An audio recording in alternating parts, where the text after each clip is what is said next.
Hear, feel, think.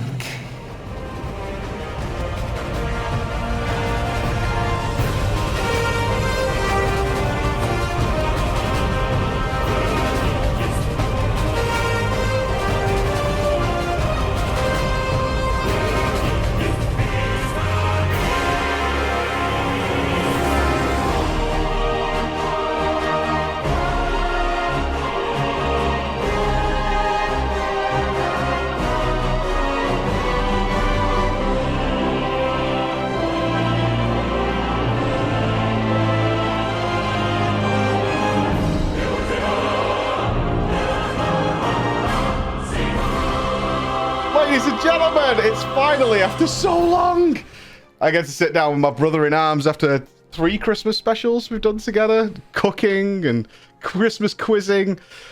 We've done a fair bit over the years, my friend. I should have been there this year, but still, it passed on as well. And I had some catching up to do, as you went into the Final Fantasies before me, before we could actually have this little chat. You know how many times people dropped into the chat and like, when are you going to talk with Mike? I'm like, I still need to go through it. When are you going to talk with Mike though, mate? I was like, I was telling them not to do that. I was like, let him do his own thing. He will eventually get there if he likes it, and then we'll do what we're doing. We should tell people what we're doing. We're going to talk about Realm Reborn, because you have now... You've reached Heavensward, I believe. Yeah, I've now gone a little bit into Heavensward, yeah. Okay. So, yeah. So I didn't think you were going to play it. In fact, I'm curious, why did you play it? All right. You mean, why did I dive into Final Fantasy 14? Yeah, because we both got into it way later than that. Than everyone else, yeah. That weird wave, right? And it was one of the reasons I didn't play it. Was I stopped doing WoW content, and immediately my viewers were like, "Play FF14, play FF," and then Asmon had started it, and then there was a whole wave of people playing it, and it was like the cool thing to do, like the Twitch meta almost. It was like, if you used to play WoW, fuck World of Warcraft. Get into FF, and I was like, I don't want to be a part of that. I don't want to. I certainly did not want to play another MMO, bro. Mm-hmm. Like I just got out of WoW after 12 years, like some bad relationship. Like I can't play there, another though. MMO. Absolutely. Yeah, especially towards the end when it got quite dire for me. Like for me, it was the mindset of, it wasn't so much like I want to do something else what everybody else is doing, of more so of a time thing. Because going into MMORPG is just a time investment, per usual. And right. I still wanted to cover bits and pieces of the Warcraft lore, which I feel I've covered now. Exactly as you said, the reason of MMORPG, because you are diving into yet another relationship. But most of all, I've never been able to get into the Final Fantasy game to begin with. Ever. Like, I've grown up, and there have been games that have been released and that people really loved. And every time I picked up a Final Fantasy, I was like, this is boring. After 15 minutes, I'd be like... This is okay, you have to say what you played now, otherwise people are just going to lose their minds. I've tried a 7, I've tried a 3, which was just overwhelming. I've tried a this, I've tried a that. And I'm now also clear on the mindset as to why it happened, because we tried out the single players on stream first, and I tried out 10. And after, 30 minutes with 10, I was like, this is boring. Like, it's just dialogue and conversations, and when do I actually get to play my video game? And Chet was like, stick with it, you know, just ride it out, let it build up, and it will get there. And 2 or 3 hours later, it started connecting, and I was like, I recognize those characters, I recognize this story, I'm invested. And before I knew it, there was a voice in the back of my mind that was like, you want to play 10, you want to play 10. And I played 10 for a week on straight. I hadn't felt that in a while. Like, there's a very few games where because I only play games on stream, pretty much, unless it's like a kid's game with my boys. Very few times do I finish like a 9-hour stream and think, God, I want to keep playing that game. Like, no, I want to go and be with my family, and I want to see my wife and do all that stuff. And I'm fortunate, like you are. I can play tomorrow. It's fine. Mm-hmm. Like I get to get that playtime as part of the workday. And but like with FF, actually it happened today because I'm up to Stormbringers. No, Shadowbringers. I've been told that you group walled them today. Yeah. I don't know that I'm doing that, though. That's the sad thing, because I don't know what's happening, right? Like, you'll be the same thing. I don't know what's next. So it got to the point where I had my meeting in 5 minutes. So I was like, we can't start another quest, guys. I've got to finish. Although, I want to, and they don't get that. It's like, I'll sit here for like another 10 hours playing this, because I'm having such a good time.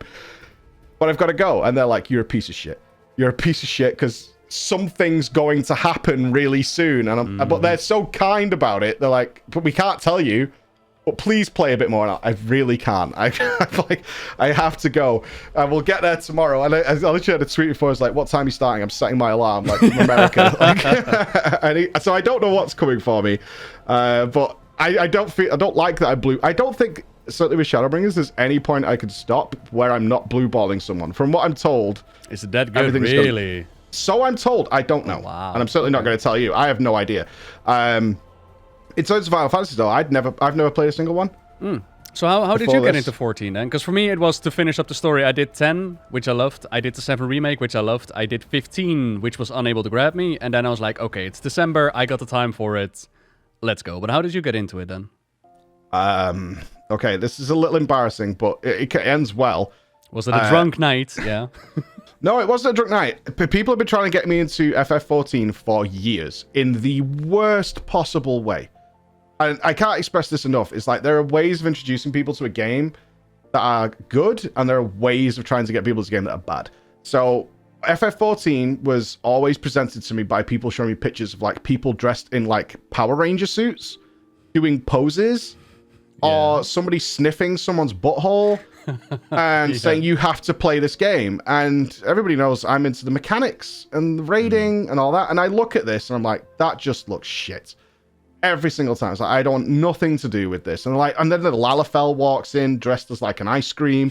And I'm like, this doesn't appeal to me in any way, shape, or form. And that was for years. And I honestly I'd convinced myself I was going to hate Final Fantasy 14. Because I had some rough experiences with other MMOs, like Lord of the Rings. Didn't enjoy it at all. Star Wars The Old Republic, I kind of enjoyed. The story was good, but the gameplay wasn't there for me. So I was like, eh. So when we did our charity subathon way back, we were planning that in January of 2021. And in there, the suggestion was we should put Final Fantasy 14 on as one of the goals for the subathon. And we found the Discord message today, actually. There's a message in there of me saying, I don't think we should, because if people give a lot of money to get me to play Final Fantasy 14, and I fucking hate it, they're gonna be really pissed. Because I fully expected that to be the outcome. It's like, let's say I think we put it eventually. Somebody wanted, I think it was Chris, our editor, who wanted to put it at like we planned for 7 days as being the maximum possible to be away from my family. So he wanted to put it at like day 6 or 7. And if that was to work, that was something like 15,000 subscribers, right? It was something ridiculous. So I was like, so you're expecting people to pay literally something like 10 or 12,000 pounds to reach this goal, and then I fucking hate it after 3 days, and I'm like, this is really shit. So ultimately, they convinced me, it's like, look, if you don't like it, you don't like it, but people want to see if you try it. And if you don't like it, and you're pretty fair if you don't like something, even if they like it, then it'll be all right. Don't worry about it. That was kind of how they convinced me to do it. Is they're like, even if you don't like it, people will be fine because you gave it a fair shot. So I was like, all right, okay. And we planned that in January of last year. And I think the subathon was in like August, or it was really late in the year, but we were planning it so long ago. Yeah, it worked out really well because we are going to talk about Realm Reborn, I promise. Look, we got there. I just love listening to you talk anyway, so we can have all night, you know, or we could just edit the video. Well, we've got beers. We should point out we are drinking. Oh yes, in a distance this time. We are having a beer for this conversation. We'll just make multiple parts out of it. Like, how did you get into it? How is this new relationship treating you? You know, the pitfalls. This YouTube mindset. All right, we're splitting it into parts. Get it done. But I did put this down actually. So what we said before is I've made some notes on points I want to talk to you about. Yeah. So and one of them yeah, exactly. And one of the ones I put down, which you've actually stumbled on, is the expectation. So my expectation coming to FF14 was one of, I'm not going to like this. I couldn't help shake that. I'm not going to like this. I couldn't help it. It was your first Final Fantasy as well, right? Like before this, you didn't enjoy Final Fantasy either. You were similar like mine. I tried to play 7. I got about 2 hours into it. So this was 7 on Steam, the original 7, not the remake. And because it was all blown up to like 2K, it just looked so terrible. I just couldn't get into it at all. Like, it just looked too bad. It was too old, and I'm like, I'm really sorry, but the story kind of was interesting for that first couple of hours, and it's still, how slow Final Fantasy builds stuff. So it's still setting up the pieces of the chessboard to get them going. And I was like, this looks cool, but I'm running into walls. Apparently that's a building. I can't even tell. And I was like, I'm sorry, guys, I just can't play this. And that was my only experience with FF. But I knew about Lalafels. I fully expected to hate them. Same. Because, yeah, right? I mean, I don't know what your thoughts were, but mine were, one, they're childlike. That creeps me out. Because all I'd seen, as I said before, with people with Final Fantasy 14 is ERP type stuff. People sending me these dodgy pictures in a fun way, telling me to come and play. They weren't like, look at this. It was more like, isn't this fun? And I was like, I don't like that. Also, it looked really... I'm not a fan of anime. I'm not a big Japanimation fan. So everything Chris has tried to get me to watch, I've kind of gone, eh. You watched One Punch Man, though? Like, baby steps. One Punch Man I did enjoy. Yeah, I did enjoy it. But everything else I've never enjoyed. So I was like, it's just not my thing. Like, this whole genre is just not my jam. And it doesn't help, and I don't know why you started, but on that first carriage ride, I really almost was at the point of turning it off because you're in a carriage ride because a fucking Moogle's there. And in the first carriage ride, there's a fucking Moogle sat with you. And as soon as that happened, I was like, Jesus Christ. Like, immediately, I was like, what is this fucking game? Like, it really, really bothered me. Rough, like, man. I was like, I don't know how I'm going to get past this. And I was thinking to myself, I've got to give it a fair shot. I need to do at least a stream. Get past the Moogles. No, I know the Moogles from Kingdom Hearts, and I love Kingdom Hearts. So never played it. That was really easy to get into. But it is funny that you mentioned the Lalafels, because I had the exact same mindset going in. I wasn't like, I'm going to hate this, because I do like the animes. Not all of them, but most of them. But the Lalafels have been surprising. Like, the way that they set them up and describe them, it's been really cool. One of the first quests, I knew, like, oh shit, I actually really like these characters. I don't know if you've done the side quest. There was a ring quest line. You were eventually recruited to get some money for someone. And you run up to this Lalafell, and they're like, oh, sorry, mister, here's my dead grandmother's ring. Please go turn it in, and it will pay for it. And you're like, okay, cool. And you go turn it in, it's like, yeah, this is a fake. And normally when you turn in a fake, we actually have to charge you, but we'll let that go. It's like, you little... And that's when I knew when I liked the Lalafels. They were like, okay. I got very lucky. So I would now say, without any memery, the Lalafels in general are some of my, possibly my favorite characters in the whole game. And a big part of that totally changed my mind wasn't the Sultana. I think a lot of people think, oh, it was Nanamo that changed your mind. No, Nanamo... And this is where we're going to get in trouble, by the way, Nobbel. People who do not remember what a lot of these characters were like in A Realm Reborn. Right. They're way different than they are in the later expansions. It was the same thing I had with Mass Effect, where people who'd played them all for years were like, oh, that character's amazing. But they're not at the start of the game. They're not at all. They develop over time, but at the start of the game, no. So people probably think it was the Sultana, but I got really lucky as I chose Black Mage as my job. And without spoiling it, because their storyline is so good, it's about a group of Lalafels.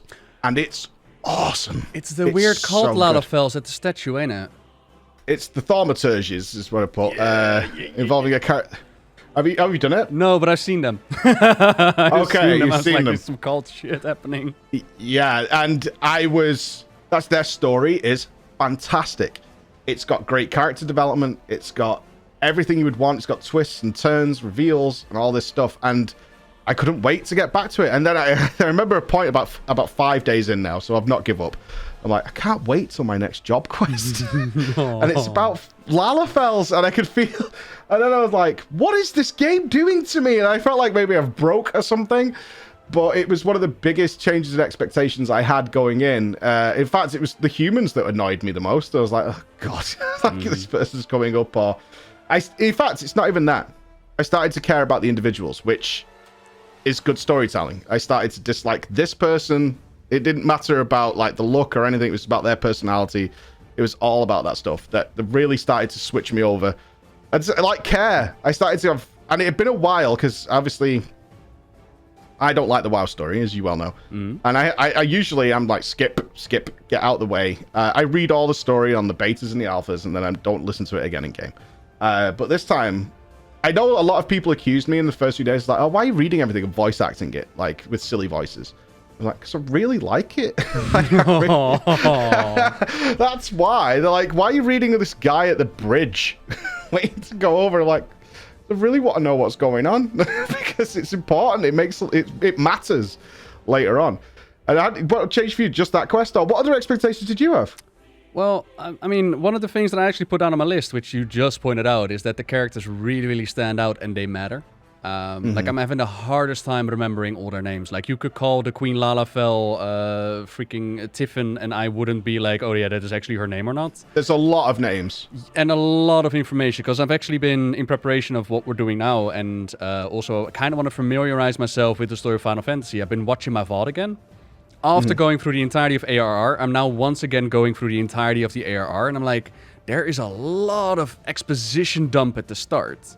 And I don't even know how much is actually gonna matter later down the line. But when you notice how those characters, even though you don't recall their names, you recall their storylines, you recall their personalities.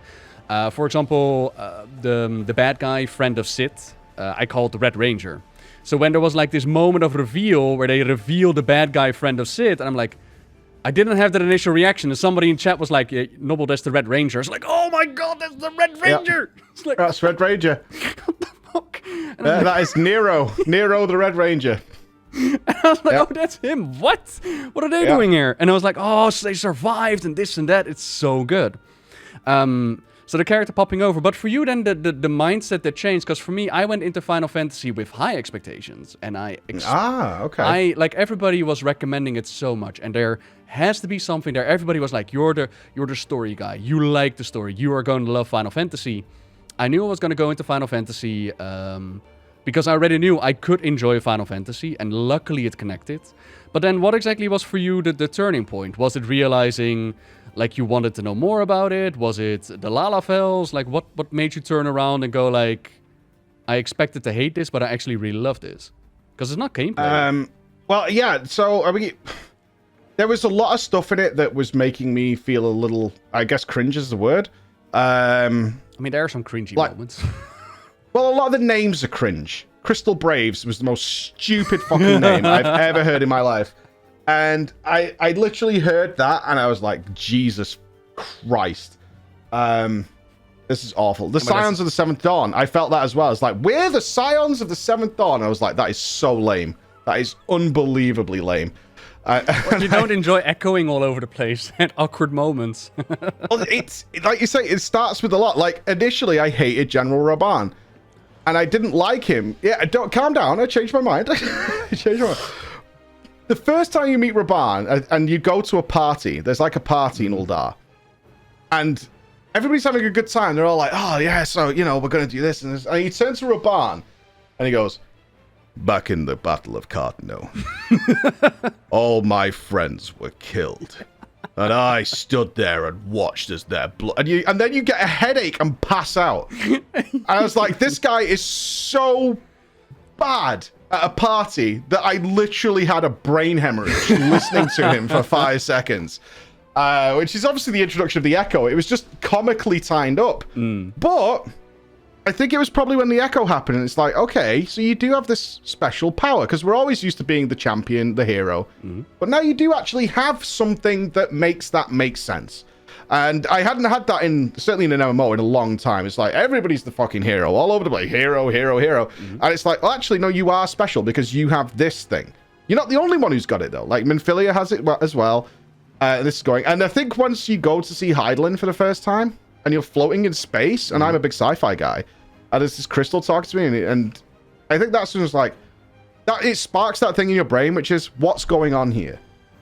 There's more than meets the eye. Like, that bit, that's when it catches you, because it's like, okay, there's more happening here than the politics between this little Lalafell girl who sits on the shoulder of this general, which is just, like, you look at that and you're like, this is so stupid. No, they need to add it to the game, man. I want Lalafells to be on my shoulder, like, that just want to happen.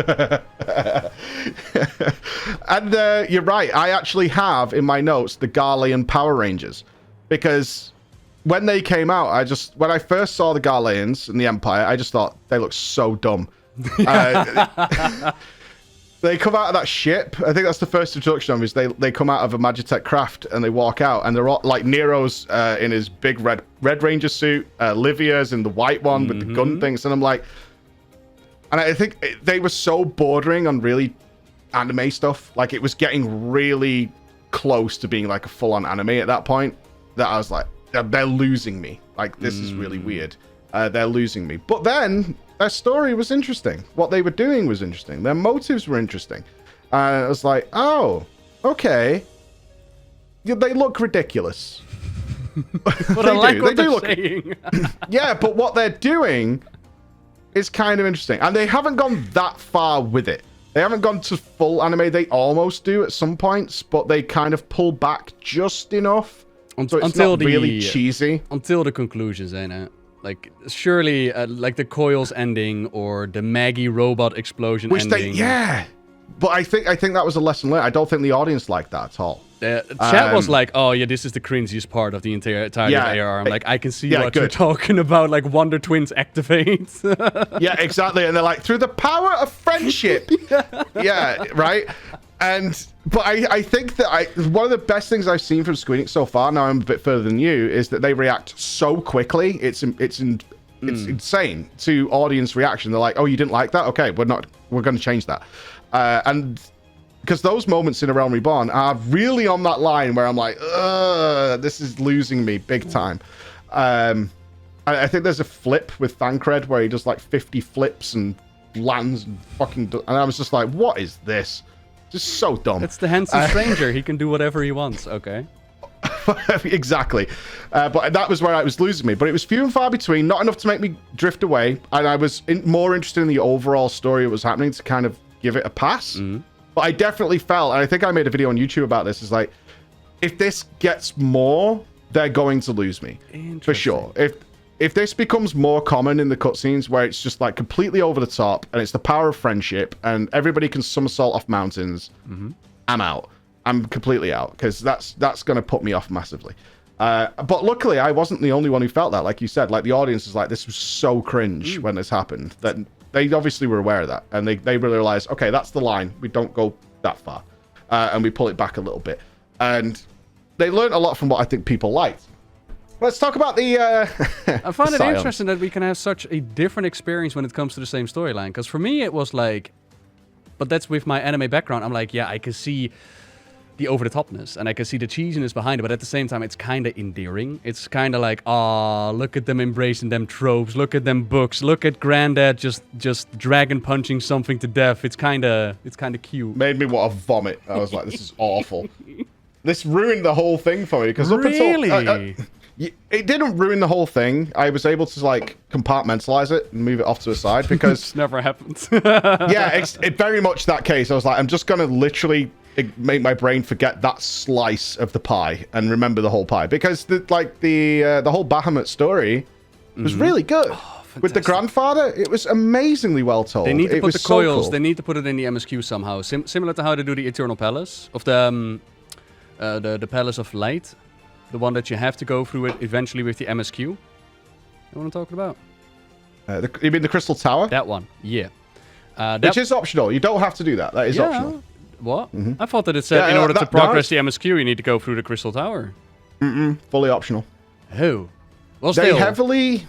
Yeah, this is something that surprised me a lot, and it gets more, it actually gets further this way, is I think there's a lot of their players that really just love the story, and probably couldn't give two rat's asses about gameplay at all. Yeah. So the further you go up, the more they segment off raiding and stuff.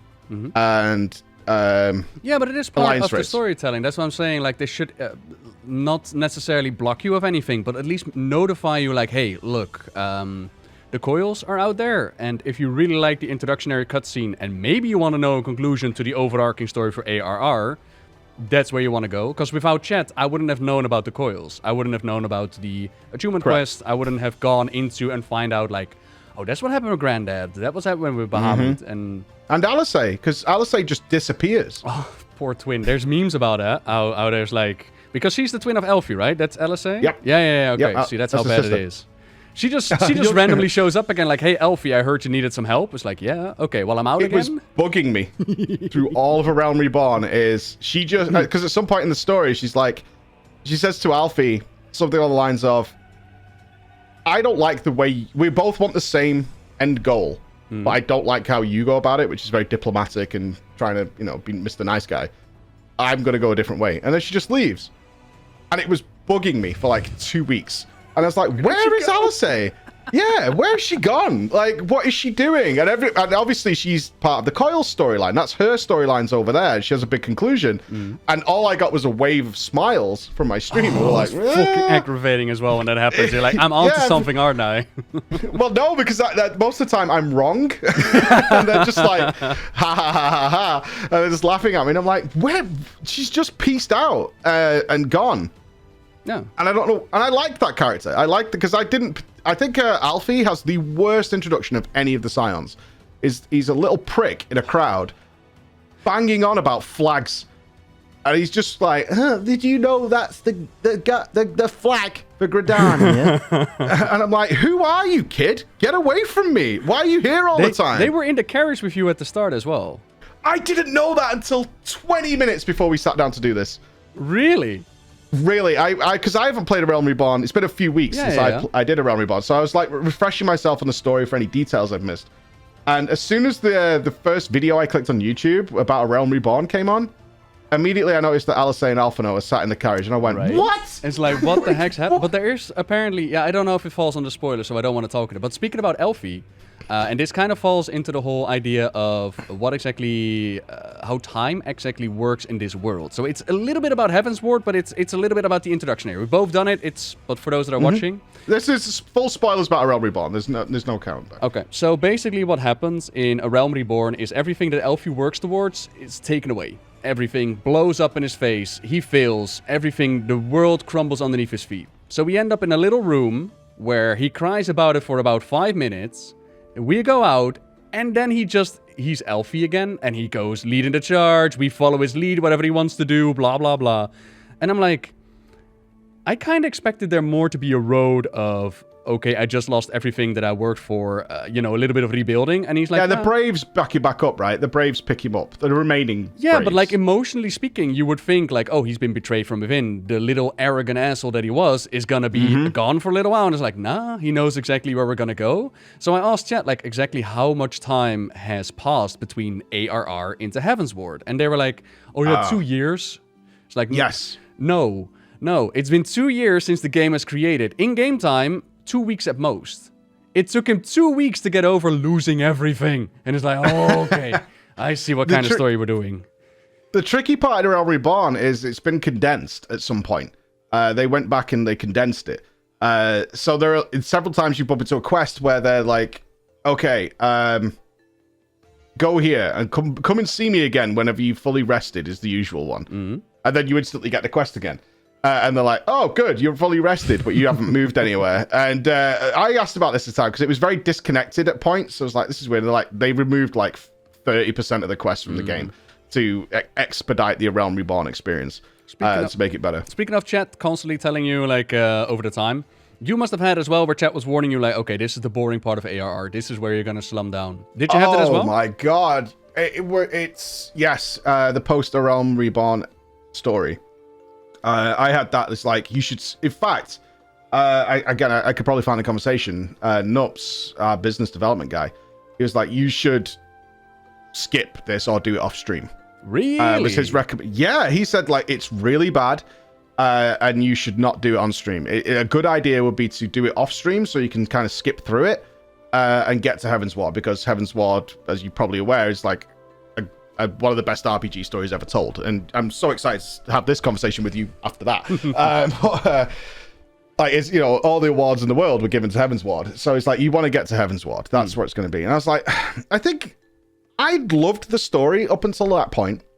I'd really enjoyed it, and I was like, it can't be that bad because it's been really fun. And plus, I'm fortunate as I could do it on stream, and we could chit chat. If there is a boring lull, I could chit chat with people while we get through that boring lull and have fun. But everybody was saying the same thing they probably said to you. It's like, this bit's really boring. I hate this part. I enjoyed the hell out of it. I had a blast with it. I had so much fun with it. But what I generally discovered, and I don't know whether you felt the same way, is a lot of people who power leveled, you stop getting XP at like level 50 at the end of the Realm Reborn main story, the initial part, and then you get practically no experience for, there's something like 80 odd quests, I think it is, until you get to Heaven's Ward. You get practically zero experience. And Fingal, who used to do some work with us, he also quit at this point, and it was because he was trying to power level. And he just kept getting quest after quest after quest, which basically gave no experience. And plus, if you're skipping the story, it basically feels like you're spamming through text boxes continuously for hours and getting nothing for it. Yeah. And I think a lot of people fell into that trap. Not everybody, obviously, but I think a lot of people who were like, I want to get to Endwalker's coming. I need to get to Endwalker. But like, this is dog. Yeah. I just have to, I'm not getting any experience. I don't particularly care about the story, which is fine. A lot of people don't care about the story. And now I'm just like not getting any for this, and it takes hours to get through. And it's when I know like people like Finn quit at that point because they're like, this is rubbish. I loved it. I thought it was fine. In fact, afterwards, I was very much of the opinion like, I don't know what you guys were moaning about. This was great. I really don't. I love to hear that, to be honest. Like, it's interesting as well. Like, a lot of people have asked, like, I've come over from WoW, I want to go into Final Fantasy, but it never really connected with me. And, you know, that's fine. For some people, it will never be a thing. For me, myself, at some point, I ran into some dialogue in which it was with the heretics, and they gave me the option, like, I've been sleeping with your mother, and that was the correct option for the chosen dialogue. I was like, okay, I'm in. You know, I've had the primal storyline, which are summons, which are interesting. I found that really cool. And now this dialogue option, I'm in. But for you, it might just not be that Final Fantasy is a thing. It is story first, gameplay second. So I find it really weird when people... well, not weird, because I understand that if you want to get to somewhere... But if you're, especially in ARR, if you are interested in just the gameplay and you're going to skip the storyline, your experience for the coming, 50, 100 hours is going to be clicking, moving to X location, and clicking some more. There isn't... You're just going to be teleporting, clicking, clicking. There's nothing there to be found. And I don't know how it is in the other expansions, and I haven't played through it, but I would just, if you're truly into the raiding and the endgame, just buy a boost and do yourself a favor. But I would say, why get into Final Fantasy just for the game mechanics? But then again, I haven't seen endgame. I don't know if it's truly worth it to go into, so I can't give an opinion about it. I would just say, don't deny yourself such a story experience. Yes, it's a time investment to get through it, but it's so much worth it, because I've had the same experience as you. Although I will say there were a couple of moments where I was like, at some point with the Maggie storyline where you had to fix the robots, where you once again had to do the golden rule of 3 things in order to prove yourself.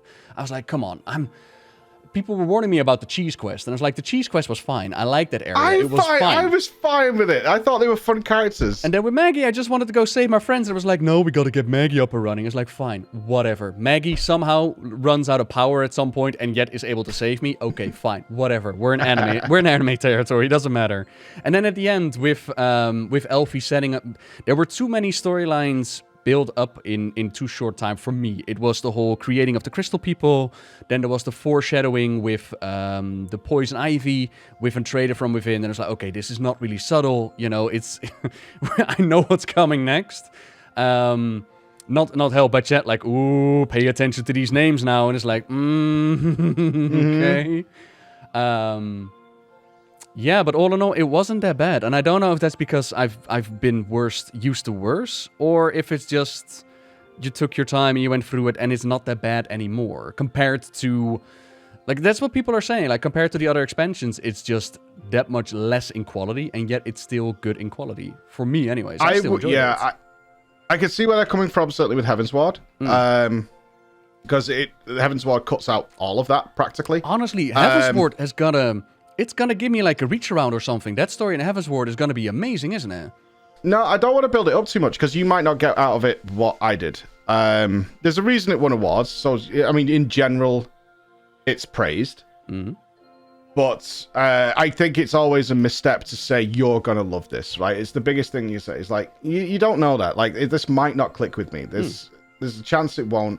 Things that you love, I might not love. That's just the nature of the beast. And I always tell people, because I've had it, the biggest thing I've had is with, if you liked Heaven's Ward, you're going to love Shadowbringers. Okay. Well, I did. I loved Heaven's Ward. I personally loved the shit out of it. But that doesn't mean I'm going to like Shadowbringers. You know what I mean? And I don't want people to do is ever get the expectation that you're guaranteed that I'm going to love this, because I might not. And it's happened in the past. I might not. Like Nier Automata. I didn't like that game. What? You know? Exactly. It's just one of those things. Like I played it for a couple of days. Like for Nier, I think you like if you're into anime, you're easier open to those games. For me, Nier, maybe I like the ass, and I stayed around for Nier for the ass, literally just looking at her ass for like the first play around, and then you realize the music, the setting, and the storytelling, and you're like, oh, that's special. Well, indeed, it's to each their own.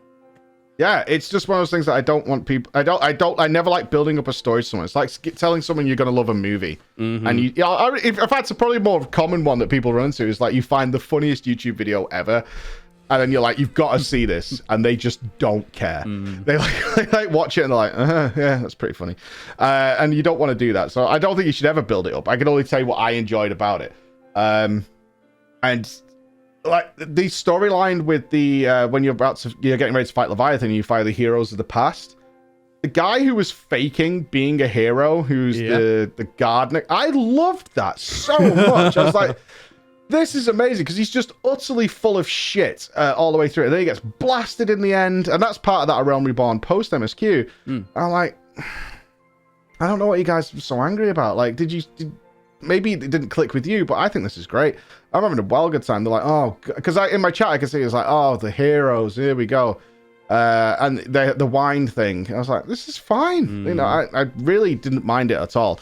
But I also wonder if part of that is if you were waiting for that patch to come out, and you've been waiting for months, and then that patch comes out and it's you running around collecting wine. You're like, what is this? Because a big thing that Final Fantasy XIV does really well is it leaves you on cliffhangers. And if you've been left on a cliffhanger, because we're really lucky, our cliffhangers last about 5 seconds, and then we just go forward. But if you've been left on a real dangly cliffhanger, such as like Uriange's with an Ascian, for like a year, then you're probably like, why am I collecting wine? Why is Uriange with an Ascian? What's happening here? Like, please fill me in on this. And it's like, no, we're doing this storyline now. And you're like... Okay, sure. That's fine. We should talk about Tataru, dude. Because I know you want to. You want to talk about Tataru? Okay. Yeah, I've been told through the grapevine that you don't like her. Well, let's do this first, right? The Scions. Yeah. Dislike out of the crew. Out of the crew of the Scions, I mean, I don't really dislike any of them, but I find Minfilia pretty useless. She's pretty much the damsel in distress, and I'm like, you know, that's okay. Elfie is Elfie. And the He's rest young in A Realm Reborn. Yeah. I found with Tancred, like I love Tancred, especially his introduction, as he is like described as this handsome stranger the first time that you meet him, and I find that really cute. It's like, okay, my character finds this character a handsome stranger. Interesting. What I will say, and I don't know if that comes back later, because once again, every time I bring this up in chat, they could just get smiley faces. I feel like we just gloss over the fact that they got possessed real quick. It's like, oh yeah, we kicked the ass out of him. Tancred is back now, and he's our friend, and we just trust him fully. It's like, okay. But more to the point when it comes to Tataru, because the other ones, you know, they're kind of cool. But Tataru is like, for me, the backbone of the Scions, right? She is out there juggling with knives and bottles, secretary, bring everything together, always there, doesn't need saving, and even then goes above and beyond to even become better on a little side quest as she tries to become an arcanist and whatnot. And you're like, oh, you even tried to become better? It didn't go well. But did not go well, did it? No, but at least she tried, you know? At least she wasn't hanging there like, save me, hero of light. Oh, I'm Minfilia. I can't do anything. Maybe part of that is she's not worth putting in danger. Yeah, maybe, but that doesn't mean that Minfilia is any the leader. Yeah, it does. Yeah, much of a leader, ain't it? Half our crew gets murdered the first time around because apparently our base is super secret. Speaking of our base, base is super secret. Like Prey Return. Apparently our base hasn't got an aetherite. It's very secret. Exactly. Like our base apparently is very much like in Harry Potter, where if you need to know the base, otherwise you're not allowed in. I did not get that memo. For me, I was just like, I walked in and everybody was just there chilling. was nice. Well, the Garleans found it because Livia murdered everybody. Yeah, because we were, betrayed from within and whatnot. That's, you know. But yeah, that's why I'm like, Tataru is nice and awesome and great and should be respected and kind and should not be hated upon. No. Your list is the exact opposite of mine. Why? I cannot stand Thancred. I think he's the absolute most useless cunt that has ever especially a Realm Reborn Thancred. I could not stand at all in any way. And he kept turning up after the battle. And it was... and people were praising him. And here's the thing, before everyone types their angry comments, people are basing it on maybe Thancred from 4 expansions later. A Realm Reborn Thancred, for me, shows up after everything's done, sometimes even takes credit for taking part in it. As he should, because he's handsome. Which means nothing to me at all. I wanted to slap the fucking vinegar off his face. Tataru did nothing. I just got in my way. But that might be... I might be prejudiced based on my initial... I'm going to dislike Lalafels from the start that came into it. Because I didn't... I don't know why people like Tataru, other than she's small and cute. I get that, sure. But I never got anything else from it. I'm not sure what this background stuff people keep talking about is supposed to be. I don't know either. Because... Apparently, it's been glimmered through that she's apparently, like, rich, and I don't know what that is about, but apparently she has, like, a whole bunch of money to spend. But, like, you've been Heaven's Warding. On what? What do we have? I don't know. But you've been in Heaven's Ward. She's so garbage! Out of all the Scions, who is still standing after all is broken and shattered? Tataru and Elfie. And Elfie is crying like a little bitch. Who do you think is dead? Huh? Who do you think is dead? Oh, none of them. It's the rule of... Look, it's the rule of no body, no death. And even when you do have a body, looking at you, Queenie Sultana, still no death, alright? So don't be telling me that there's no chance for them to come back. Okay. So that means you are like 3 expansions ahead of me and you still haven't seen them, huh? Snap. Okay. No, it means I know the answer to the question. Oh, okay. All right. But no, honestly, I think all of them have the potential to survive. Like, come on. Like, seriously, the Queenie was like dead, quote unquote, and then it's like, oh. Yeah. We need a massive spoiler warning on the title, by the way. Echt a massive spoiler warning. Yeah, it's fine. If you're watching us talk about a Realm Reborn and you don't expect spoilers, like what were you watching? But then, I wanted to actually talk about the Scions as well. Did chat notify you that the base changed depending on where you are in the MSQ? No. Okay. The whole pray return go back into the base where you talk to Minfilia. If you went to the left, you got like the room of all the people, right? Where like the poet guy. Depending on the MSQ, there were different NPCs in there and different moments and stages in the storytelling. No, that never came up for me. Oh, shame that you missed it. I wanted to know, like, what did you think of that? I thought that it was brilliant. For example, the Brussels sprout that you saved, the one that keels over from the... Did you know that she could transform into a human? No. Yes, she can. She did in the side base. And I was like, that's so cool to have little touches, little storytelling in a side base. You can walk by it and never notice it in your playthrough. Or you can actually go into that room and explore it and actually be like, hey, there's new people in here. I thought that was absolutely brilliant. Like, nice little touches to the storytelling. The thing that grabbed me most, that I thought was where they really cared about what they were doing, between each and every quest, all the side characters that have nothing to do with it all have new dialogue relating to what's currently going on. And that was really, really good. Because I constantly got told that I need to deal with, you should go and talk to side characters. I was like, why? And then it dawned on me, every single one of these side characters has new dialogue every time. And in fact, more importantly, they have stories that they're doing themselves. That had nothing to do with the MSQ, they're nothing to do with the gameplay or anything, but there's an ongoing story happening with these characters that you don't even get unless you take the time to go and talk to them at the side. And see what they're doing. And then that progresses. As the MSQ progresses, more of their little personal thing unlocks. And they keep going with it. So you have this extra story written in care and detail that they never even ask you to go and look at. Like, it's there. And that's the stuff that's part of what drew me in. It's like, they clearly give a toss about this. About the world building, about you caring about these characters. Because even if they're not involved, and they're side characters, for the most part, like, eventually the Rising Stones is full of loads of people, the Awakened Sands. And they're all doing their own little thing. You're not the center of the universe all the time. That's nice. And people are going on about their lives regardless of waiting for you to show up.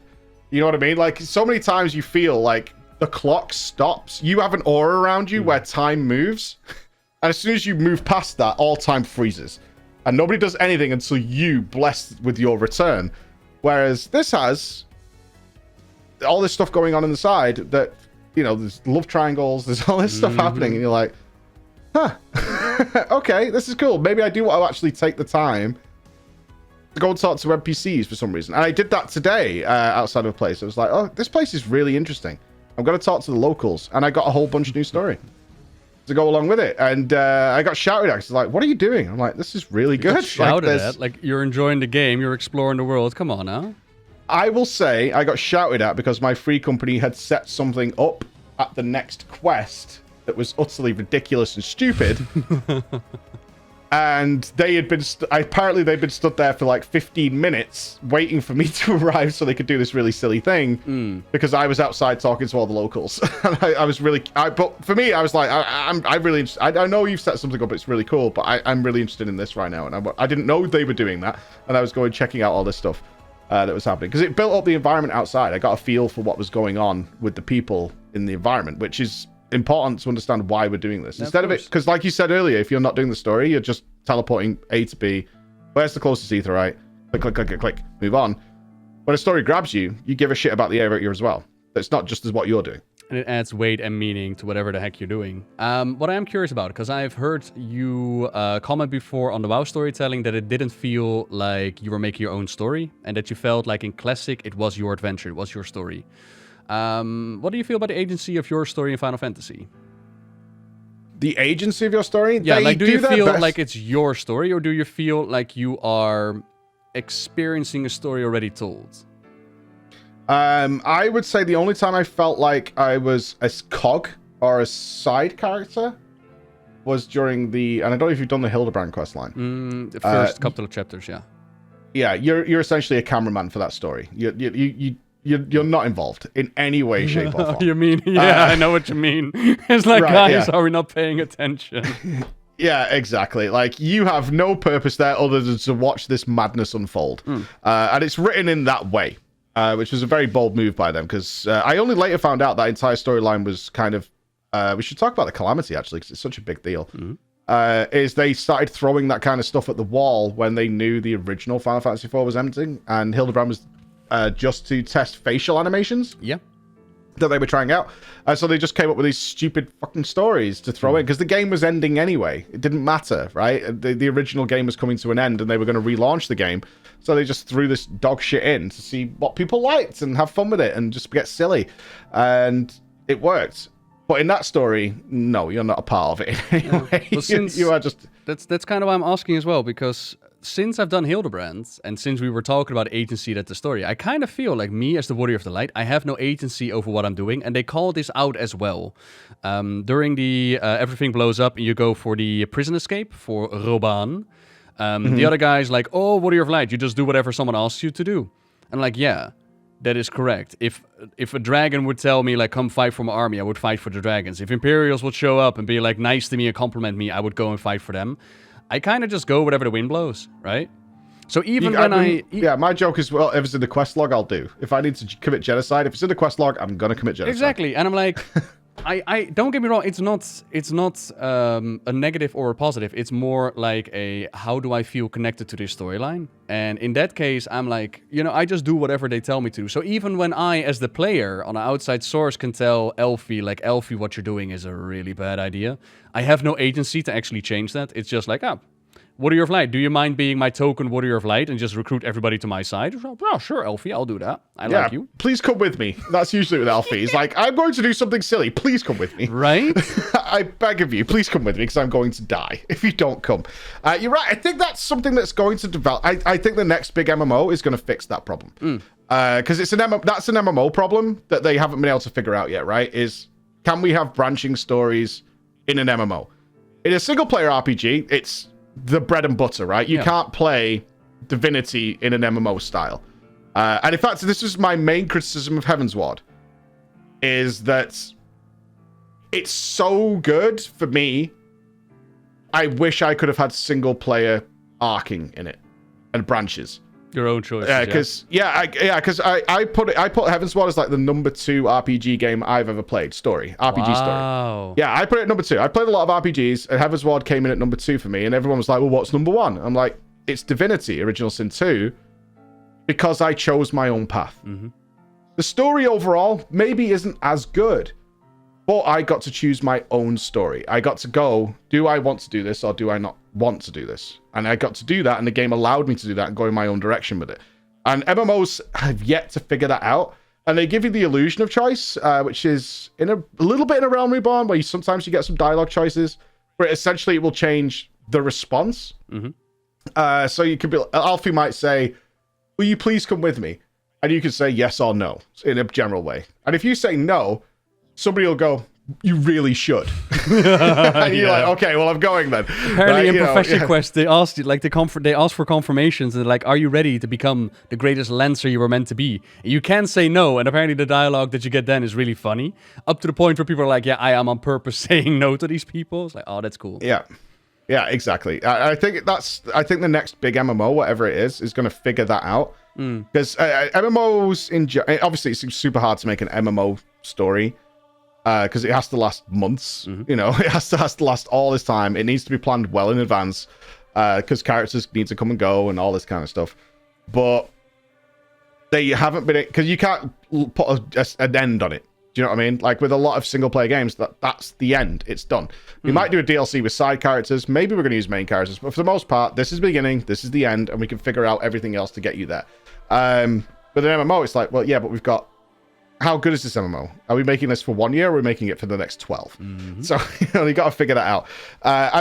There's so many players. You've got to figure out how they all get there in a world that they're all in at the same time. So you can't have your version of the story where, say, Alphino's dead, whereas my story, Alphino's alive, and he's doing all this stuff. It just doesn't work, because we're all in the same game. Yeah. And there's no save and reload or anything like that. But I do think the next part of MMO storytelling is exactly what you're saying. Is like giving that player that agency to be able to make, and I really don't mean to say this, but it is the right phrase, meaningful choices. Yeah, meaningful choices. Yeah, those meaningful choices, like me and you know them from RPGs.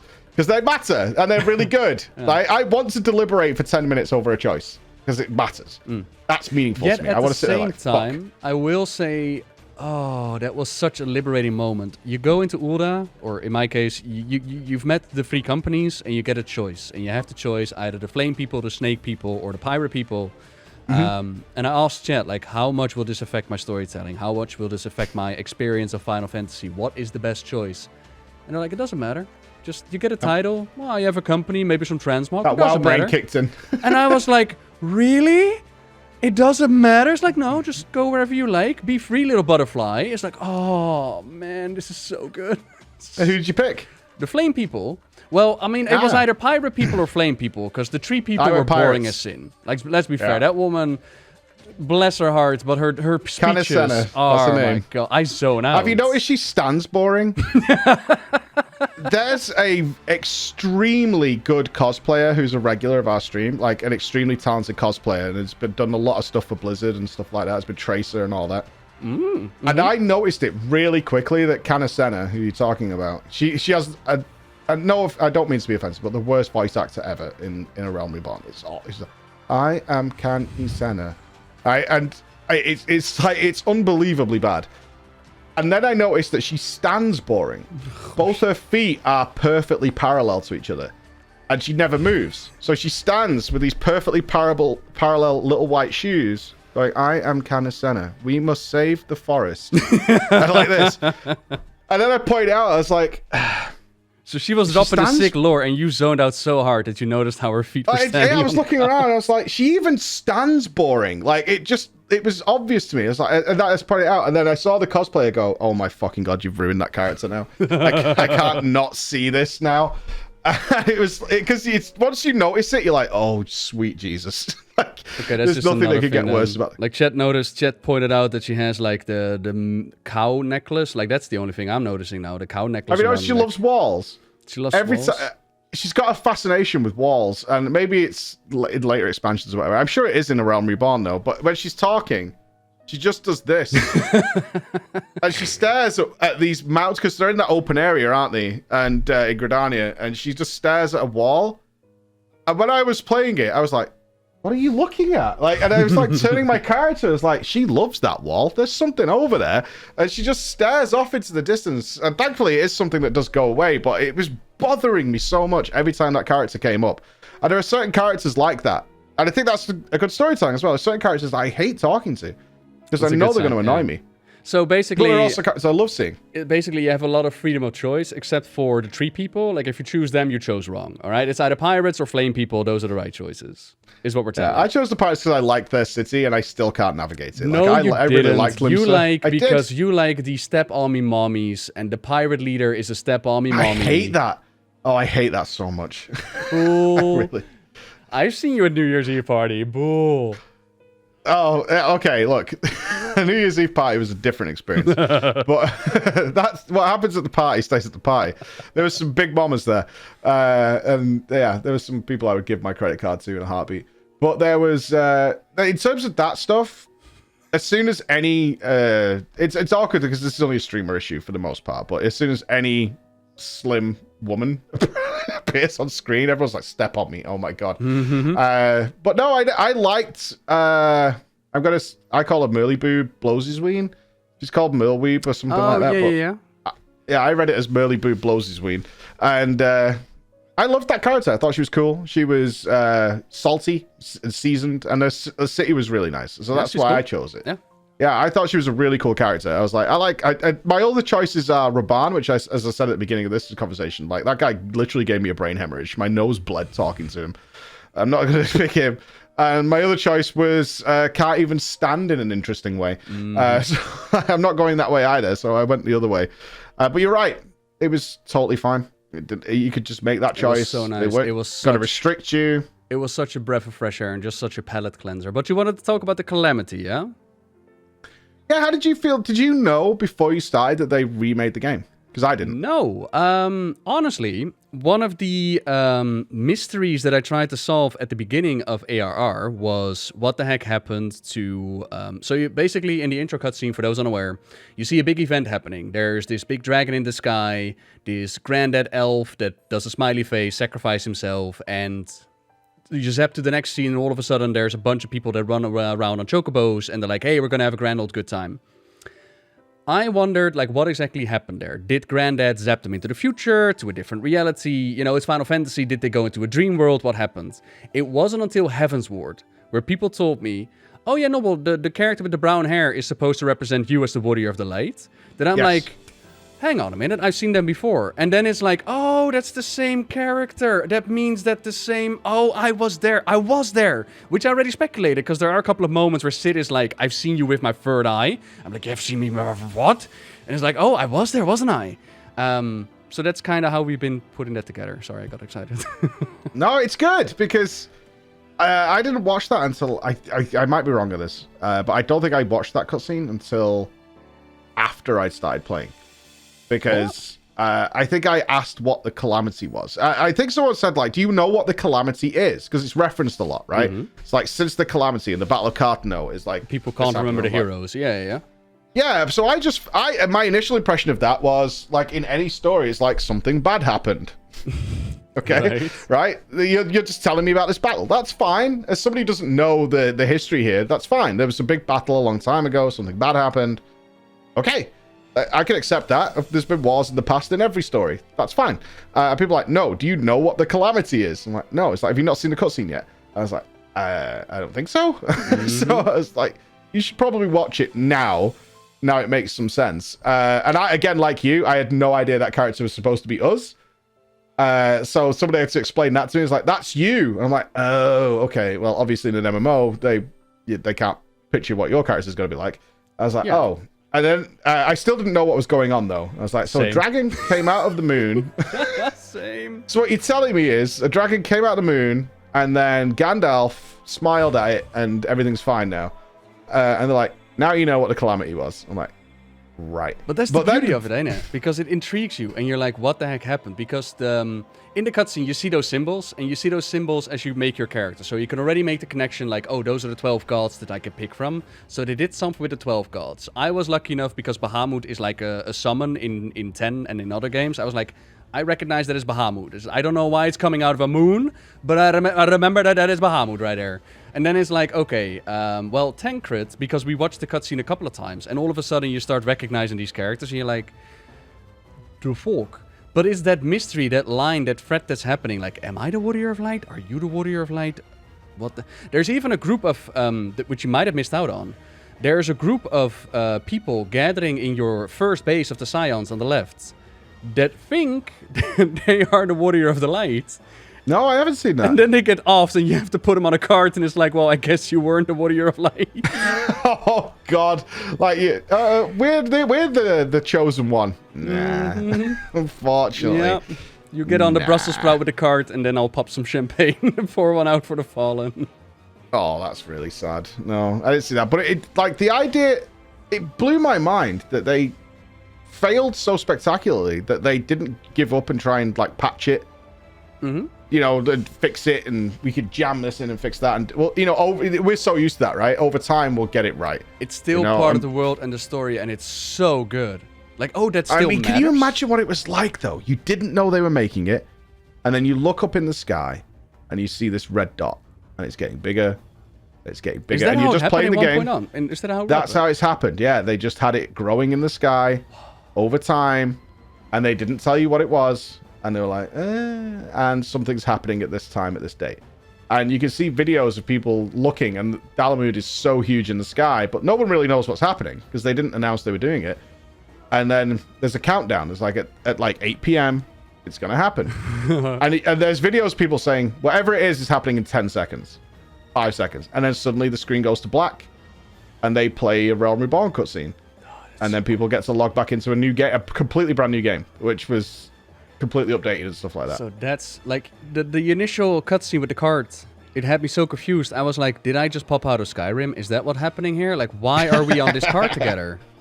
Yeah. And you just sat there like, I don't know what's going on. This is really weird.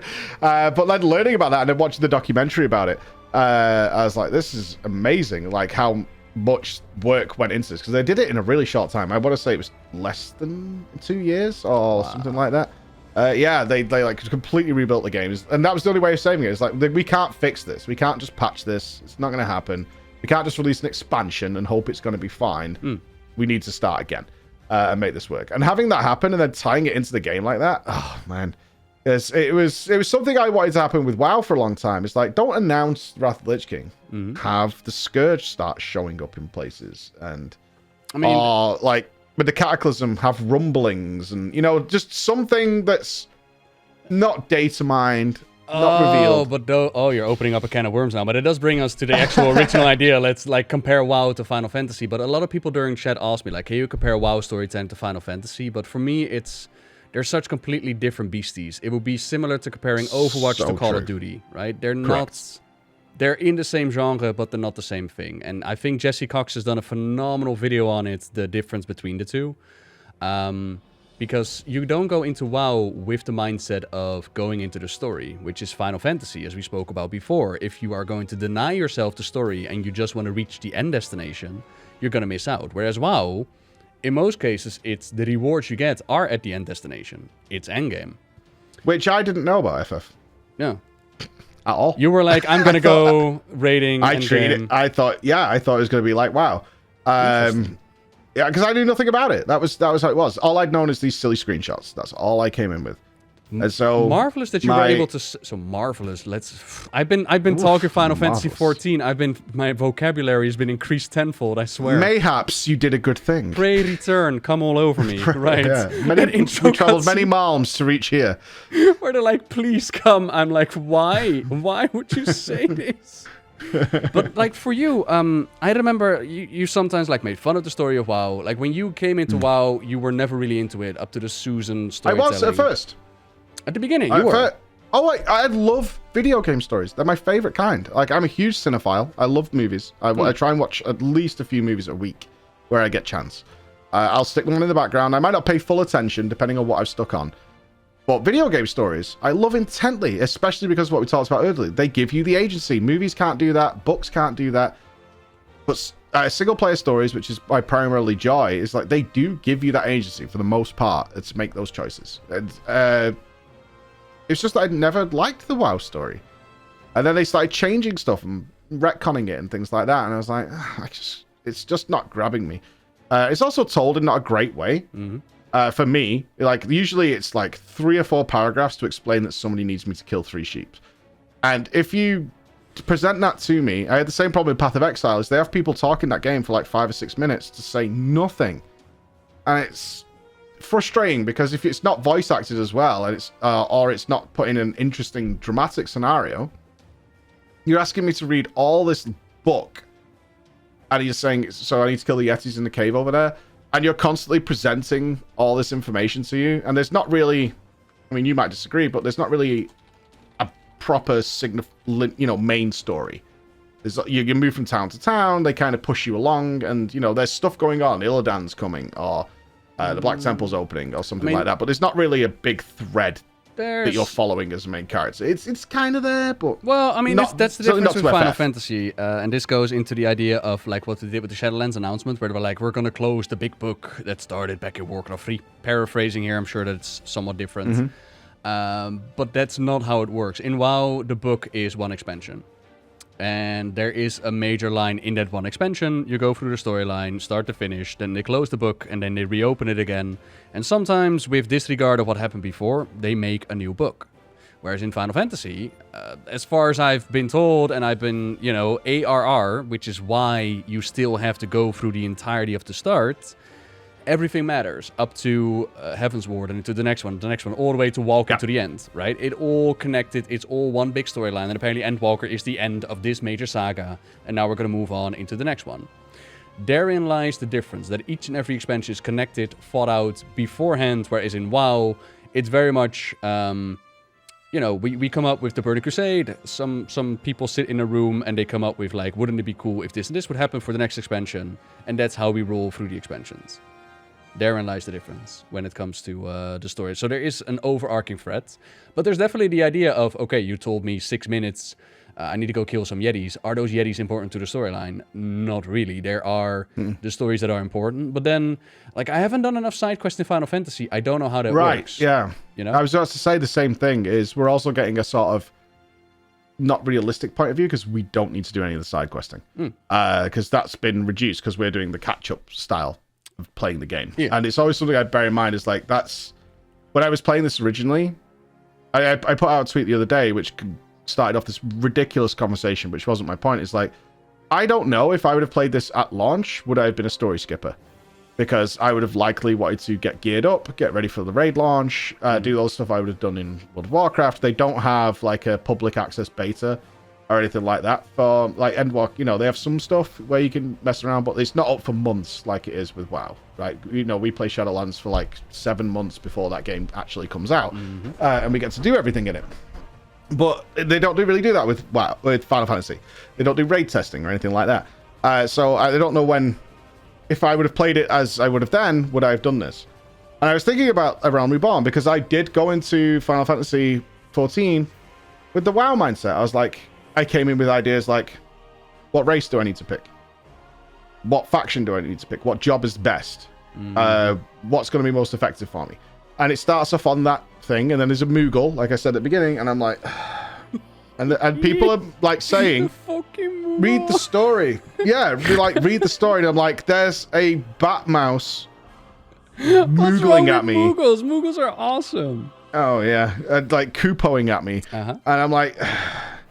Every weapon I've used so far, Mike, in my monk, in my dragoon, they've all been Moogle weapons, and I want to keep. I have not unequipped my Moogle staff since I got it. I got it gifted in the mail. I have the Moogle staff, and it ruins some cutscenes where it's very, very serious. And then it goes whoop, and I'm about to. And then everyone's like, "You get Moogled. You're about to get Moogled."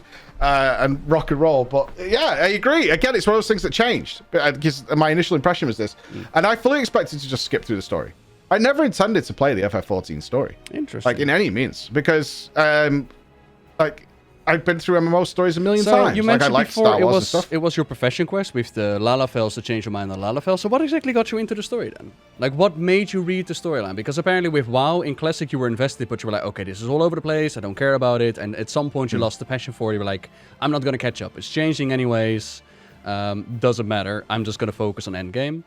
But something in Final Fantasy changed that mindset and was like, okay, you could focus on endgame and you won't have a grand old good experience, but you didn't know that. You were drawn into the storytelling. Why? I didn't at first, and I think people were encouraging me to read the text boxes. I think I skipped my first text box. I'd have to double check the VOD when it popped up. I think I was like, whatever, I want to get playing and go and do stuff. I mean, it's almost unheard of that I'm playing a game where the vast majority of my time is story. I do something like 90% story, 10% gameplay in FF14. But that is all that you have, though, right? Like, there isn't a whole lot of gameplay. If by my choice, though, I mean, I could skip through it and go straight to the gameplay bits and just be annoyed and skip through it, or I could boost. You know, I could go straight. If it was World of Warcraft, I probably would have boosted because I'm like, the story's just not for me. Like, I'd go past it. I think it was the first Echo bit because I was giving it a chance. Like I said, I was also doing it, and the truth be told, I was doing it for the audience because they were like so excited by it. They'd paid for it. You have to bear that in mind. When I started FF14, my audience had paid for me to do this at our charity subathon. So I had to give it a fair shot, and I was like, I need to give it a fair shot. Otherwise, I guess part of my mindset was, I know I'm not going to like this, but if I skip the story. Like, as soon as that text box pops up and I skip it and I'm like, boring, boring, boring, boring. And then I'm like, yeah, I don't like this. And then left. It's not a fair shake either. Yeah. I would be rightfully shit on for doing that. Rightfully shit on. So I was like, okay, let's give it a try. And it's like, oh, you're going to Uldar. I couldn't, the UI, and I still stand to this day, the UI is terrible, especially the map system. So I got into Uldar and I was like, you know how much shit I get for pointing that out? You know how every time they're used to it. Oh, it's awful. It's so bad. It's so fucking bad. But they're used to it. I'm used to it now. Yes, I can use it. And people think you're saying it's bad, you can't use it. No, you get used to it. Same with buying the fucking game. Awful. Like, I was buying the game, and I had to go through so many hoops in order to just jump into Final Fantasy XIV. And I'm like, no, it's not that bad once you get used to it. It's like, there shouldn't be a manual in order to purchase your game, all right? There's a lot of that. There is a lot of that. And I've had some really angry people, because someone said the other day, like, what is your worst part about Final Fantasy? The UI. It's fucking atrocious. It's so bad. It's unbelievably antiquated. The glamour system it's could crazy. use some improvements as well. The menuing, oh my god. Yeah, like the glamour system they're aware of, like they've been quite open about that. Is like certainly World of Warcraft is so much better. It's insane. And but they're aware of that. Final Fantasy offers more customization, like making it your own. Yes, right. Exactly. Like their end result is better. Yeah. Their journey to get there is so much worse. It's so much worse. But I think someone told me, because we've talked about this a few times, because it got frustrating because people were like, we don't like your glam, you don't like your glam. I like it. But they're like, go and change it. And you have to go to like an inn, you have to make the plates. Inspector? No. I don't care. I love my car. I love Floor Inspector. I'm not even memeing. I like your Floor Inspector. Is unique. I like it. Yeah. So this is part of the goal. So what we did during the subathon is we set like the main goal, play Final Fantasy XIV, but along the way there were unlockable things to do during the day, which was like eat the bugs and have my chest waxed and all that. One of them was that the audience got to pick my race in Final Fantasy XIV, and 100% obviously I thought it was going to be a Lalafell. Like there was no chance in hell it wasn't going to be something nice. Let's put it that way, because audiences are like that. They're not going to pick something nice. And then it got to the day. They got to pick the name of my character as well. I didn't choose Floor Inspector. That was an audience chosen thing. They had a whole bunch. It was like Fat Bastard, Hair Gone Gin, which is a classic we've used a lot, like Baldy Boy. It was all these kind of names. And I saw the list in my team chat that they were choosing from. I was like, yeah, that's fine. And they were like, we've reserved all the names so you can definitely get the one that they win. It's like, okay. So it got to the day, and I'm sat here, and I'm like, right, what is our race and name going to be? Fully expecting to be your Lalafell called Baldy Boy. Yeah. I was like, waiting for that. And then it went, no, you're going to be a Rogadin? All right. I don't even know what that is. What the fuck is a Rogadin? Yeah. Yeah, I was like, I don't even know what that is. And they're like, it's the big one. I was like, really? You didn't choose Lalafell? And I know it was in like 2%. And very realistically, if they had chosen Lalafell, I might not have even enjoyed the game at all. Because I didn't, again, that childlike look, I'm not into it at all. So if they would have chose that, I might not even be starting having this conversation with you today. But they chose a Rogadin, and it was called Floor Inspector. And I was like, that's really funny. That's cool. I'm going to die. Yeah, and people are going to call me the Floor Inspector. That's pretty funny because everyone will get a kick out of it. And, you know, it's when I die, which will happen at various points, but hopefully not all the time. I'm not terrible at games that, you know, then the Floor Inspector will come over. So that's pretty good. It's kind of insane how much you're actually community driven. You know that? Like over the years that I've known you by now, how often the community has jumped in and like pushed you into greater heights. I love them being a part of the story. I love them being a part. I think that's, for me, that's a big part of streaming. We need a Preach Gaming documentary at some point, but yeah, Okay. Well, I changed my race for the first party I went to. Not the one you were at, not the New Year's one. The first one I ever went to. No, for mine you made Mini Emma. I was like, what the fuck? It was a good party though, right? It was something else. Oh. It is something else. But my first one I was invited to was a nightclub. With the DJ system, right? That was the first It was the first time. I didn't know that they had official DJs, Final Fantasy 14, that were literally live streaming and proper DJs with decks and things. I didn't know how seriously they took the role play. All that kind of stuff, because I'd never done anything like that in WoW. I'd never been to Goldshire in all those years, and, you know, got invested in that. So I was like, oh, okay, we'll go to the party. Whatever. So we went, and I had the best time. I was like, this, and all these people just having the absolute best time. It was so good. But I decided, like, as a meme, because it was, in my mind, it was kind of silly. So I was like, okay, we'll embrace the meme and have a good time. I'll change my character to a cat girl. We'll put on the bikini, and we'll be the party cat girl thing that's at the party. And I did that. And honestly, I was like, I miss my stupid, ignorant Roganin. And I didn't realize I'd feel that way. And I was looking at it. I'm going, by all objective standards, sure, this character looks better and looks nicer in cutscenes. But fuck do I miss my Michael Cera dopey 8-foot Rogadin. And people are like constantly are saying like, can we set a sub goal or something like that so you change your race? And every time I said, no, I really like my character now. I would never have chosen it. I'm under no illusions. I would never have chosen a Rogadin. I don't know what I would have chosen if I would have had free reign over choosing. Ara, of course. Come on now. What? The dragon, like with the dragon lady. No, dragon boy. Dragon with a little blush under your eyes, you know. Oh, see, you're losing me again, man. It's fine. Yeah, it's great. It's beautiful. You can go uru. Which, you know, I love doing all the time. I love doing it. Yeah, but I missed it. And I was like, in fact, recently, the New Year's Eve party, because the servers are so destroyed after the Endwalker launch, I had to race change in the morning to make sure it was possible to do before the party. So I played one day as something else. And I immediately, within an hour, I was like, I really miss my character. It's cool how you get that familiarity with it, though. Like, we were talking about character design as well. How the customization, well, yes, there is a lot of customization.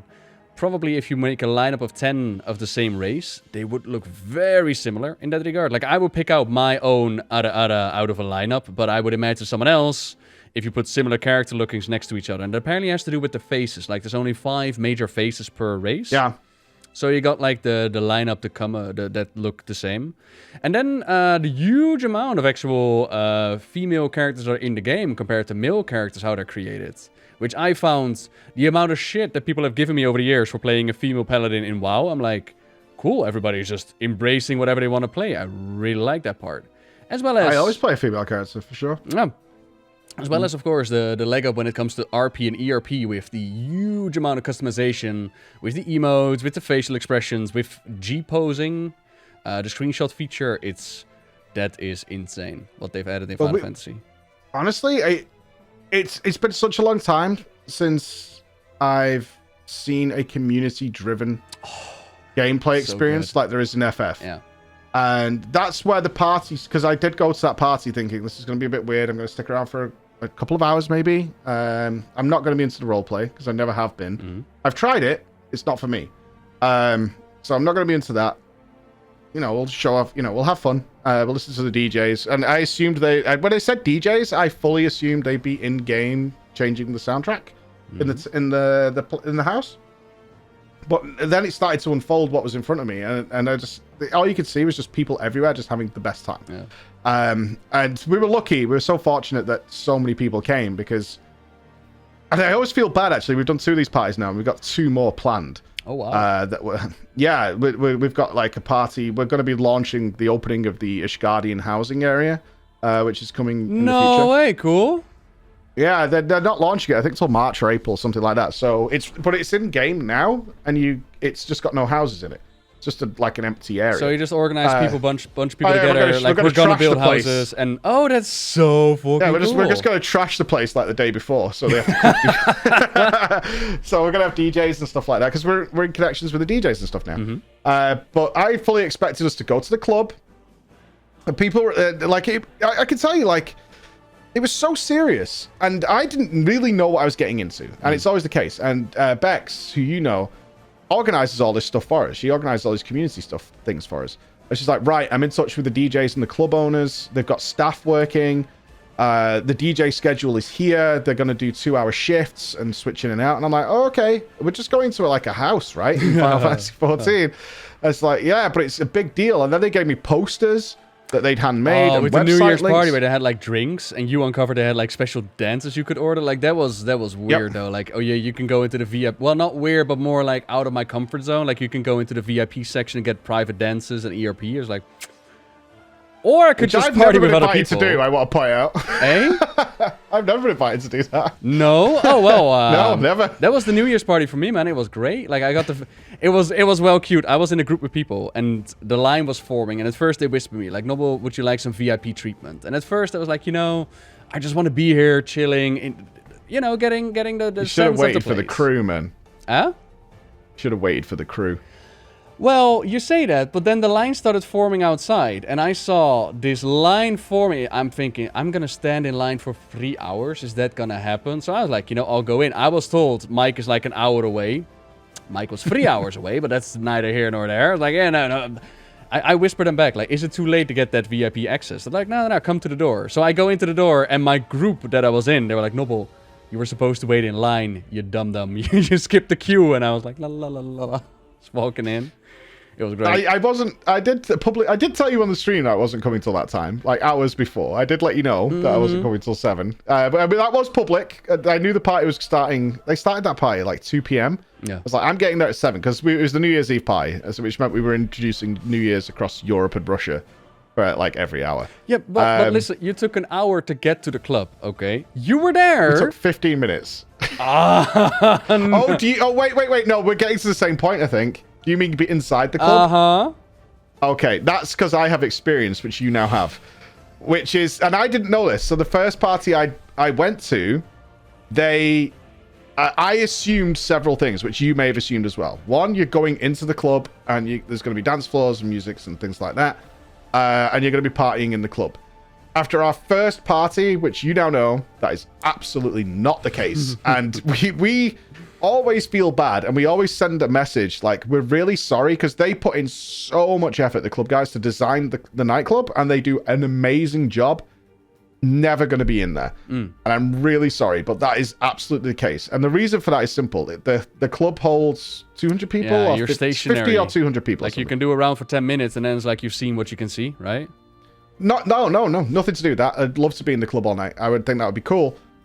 It simply blocks people getting in after like 200 or 50 people. It's something like that. It's 50 or 200 people. There are 3,000 to 4,000 people at this party. Yeah. And none of them can get in. And so if you go outside, everybody's allowed to be there, and it's just full and filled with people. So the first party we went to, it was really good because they gave me a private tour with the people who designed it. I got introduced to the staff.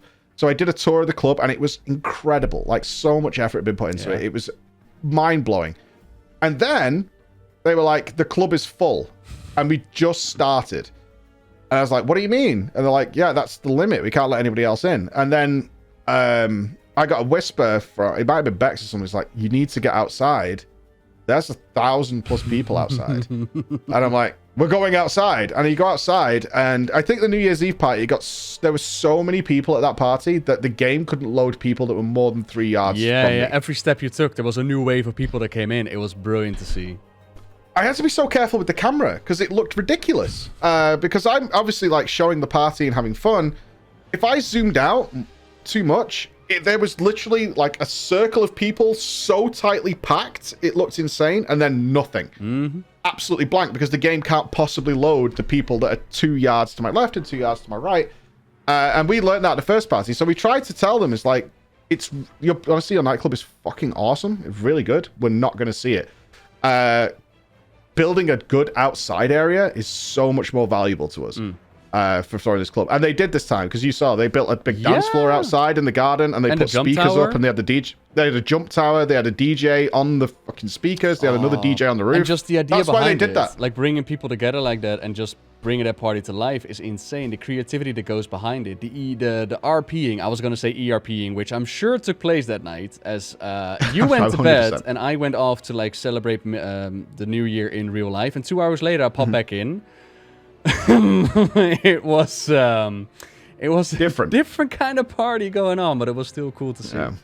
Yeah, it was absolutely amazing. I hadn't seen that. I've never seen that in WoW. I have, and that's the stuff that makes MMOs, is that community. I'm not shitting on WoW there. It's just like you need those tools to build that community stuff. And it's not... I do feel like we're unique, though. Like, I can log into my free company, / guild. Certainly when I start the stream or whatever, or I can log into them at any point in the night, at 3 a.m. or whatever. There's something going on that they're doing. They're either building rooms, or they're partying, or they're just sat and chit-chatting, and it's a real community environment. And you just don't have that. And you could spend days playing Final Fantasy 14, achieving nothing. Like, I went into Final Fantasy 14 thinking about grinding. What kind of stuff do we have to farm? We don't do that. I'm like, what do you do then? They're like, this. Like, I had a stage, they built a haunted house today, which was one of the most incredible things I've ever seen in a video game. They built a haunted house that rivaled any horror game. Really? That I've ever seen. I don't know if you haven't seen it, you should check it out. I want to see your stream so badly, but you know, MSQ and spoilers and whatnot. So that's... Yeah, true. Same. I drop into you and I'm like, I'm all right with you, but certain people I can't talk to. I'm like, hey, how's it going? And then I leave. But in secret, they built a haunted house, because I apparently I did an off-the-cuff message a few days ago. It was like, we did a housing competition where somebody built an insane asylum, and it was amazing. It was so amazing because everybody had built sort of very similar things, you know, stars and telescopes and things like that. And there were some beautiful houses. And then I walked into one that was a hospital ward. And I didn't even understand how it was even possible they built this, but it was a legitimate hospital ward. It had creaking doors. There was lights put in certain ways that you could see hands lying on the floor. A wheelchair that was moved, and then they had a secret basement where the evil killer lived. It was amazing. And so I just said something like, I wonder how dark you can go. Like, how creepy can you make this? Because there's a house near where our free company house is that had these Lalafels in fish tanks, like being boiled. Like, we were just browsing people's houses. Right? So we were like, we have this free company house, so like, let's go browse what our neighbors are like, essentially. And then we walked into this house, and there's a secret basement. You go down there, and it's horrifying. It's horrifying. And I was like, this is so cool. Like, this is really cool. So we said something like that. And they spent a week, and they built not only a haunted house with all these doors, where you had to open the doors to go into the next section, but then they theatrically acted in it. Somebody managed to get a potion that allows you to travel through walls dressed as a ghost and was like moving through the walls. Oh, dude, it was unbelievable. And I was genuinely like, I was like, this is making me uncomfortable. More than most horror games. I play a lot of horror games. And that's the stuff that they did for fun. And that's kind of like that community interaction. That's it's uncomparable. Like the party that I've seen with New Year's, and for me there was only one thing. It's nothing like I've ever experienced in any kind of game. With any kind of like Club Penguin, people have compared it to. I'm like, yeah, okay, Club Penguin might come close, but you know, it's the freedom that's been given by Final Fantasy as well. And I think it's a subject for another day, as we've been going about the story today. I really wonder where lies the difference when it comes to the community feeling. how much it is developers driven, how much it is player driven, how much it's time bound, like you actually have the patience for it still, how much it evolves or whatnot. I am really curious how that all is. What I'd like to end on with you at that point is the end of A Realm Reborn, like the actual end before you hit Heaven's Ward, not the main bulk. Yeah. Took me completely by surprise because typically, and again, this is probably WoW brain kicking in. Like you said, they open that book and then they close it at the end of the expansion, pretty much. So I expected the end of A Realm Reborn, the post MSQ stuff, to wrap up all the story threads and have a nice little bow for whatever the next expansion would be. That's not what happens. And I kind of wanted to gauge your reaction because for me, the ending of A Realm Reborn, where they were like, right, so we're going to kill all the Scions. We're going to kill, in story, we're going to kill the Sultana. We're going to cut Rabanne's arm off. And then you are fucked. And we're going to leave you with Alfie and Tataru. Good luck, goodbye. And that was the end. And I'm like, what the hell just happened in the last 20 minutes? Because the whole thing just completely fell apart. And I wanted to know how you felt about that as well. I didn't see it coming, which is always a really nice touch. But when you say it doesn't wrap up a nice little bow, on the one hand, yeah, absolutely. On the one hand, it still has a part to play in the Final Fantasy. And it still has, like, that's the advantage when multiple expansions are thought out beforehand. So they're writing a story with the mindset of this is going to be years and years and years. So they can do these kind of things. So it was a really cool surprise to see things go down the way that they did. It was beautiful. But at the same time, there is the kickoff into the next expansion, right? Yeah. Like you got... it was... I guess it was a case of there wasn't like... I think I was expecting just to it to be like, and we all had a great time. And they were like, just like waving, sending you off into the next zone. It's like, see you have next fun. expansion. You know, let's see you next time. And then a trailer drops, which is like, and then there will be this next time. Whereas A Realm Reborn finished with like, everything's destroyed. I fucking loved it so much. It's like you are refugees. Oh my god. Just for the quality of storytelling of Final Fantasy. You go into Heaven's Ward as a refugee. And I was like, well, if I now teleport back to Ul'dah, I'm a wanted criminal, right? Like, everybody should be like, hey, there's that murderer of the Sultana. And there's a reason why that doesn't happen. And I'm like, oh, this is so good. You can tell that they thought about the implications and they came up with solutions. And it was so nice. Yeah, that's happened to me a couple of times since. Oh, nice. Where I've gone... I've made the comment that, like, that makes perfect sense. Fuck, because I expected them to just not address it. Because that's what I'm really used to. Is like, Now, not to say it's all sunny roses. There are definite faults. You know, there are points where it's like, okay, sure. We'll move past that.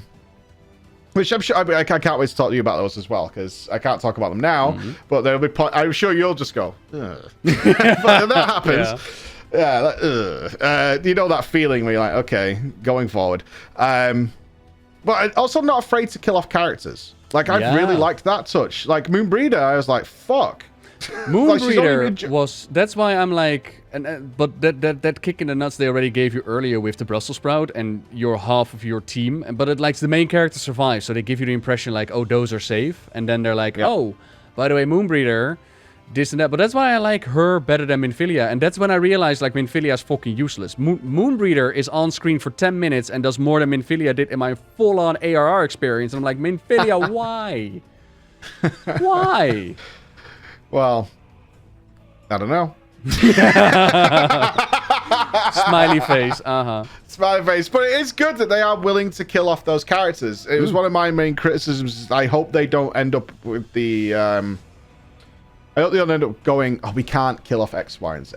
Some are immune to, that takes, like, plot armor, we all laugh at plot armor, but when plot armor gets too strong, it really just lowers your interest and investment in what's going on. And it doesn't have to be Game of Thrones either. Like, they don't have to kill off for the kill effect, but at the same time, it's nice to know, like, okay, there are moments and ramifications. Although, that the Sultana came back and was like, oh yeah, she wasn't actually poisoned, she was stunned. I was like, really now? Okay, we're telling this kind of story, are we? Yeah, all right. Unreliable narrator was like in the back of my mind. Unreliable narrator was like, I totally feel, I mean, that's a little, I think this is a little Heaven's Wardy, but I mean, everybody's watched this, played it, is that I think that was community reaction. And I think people loved the Sultana. Really? Okay. I think so. I got that vibe that she was probably supposed to die. Huh. And people didn't like that. I get that vibe. I could be wrong, but I got the vibes like, because I was the same as you. Like, everything was actually kind of in place there for her to die. It all wrapped. I mean, she didn't even have to die. She was ready to step down herself and just fucking give up. And like the whole murder thing was not needed. She was ready, but she was ready to give like the power to the people rather than the power to the people with the money. She wasn't going to give the power to the monetarists. Yeah, she was going to disrupt the status quo. Let's put it that way. But then again, they might not have been privileged to that information. But at the same time, I was like, yeah, it makes sense if it was fan reaction that they were like, okay, we'll get back on that. You know? Yeah, it's like, I was the same as you. There are a couple of points.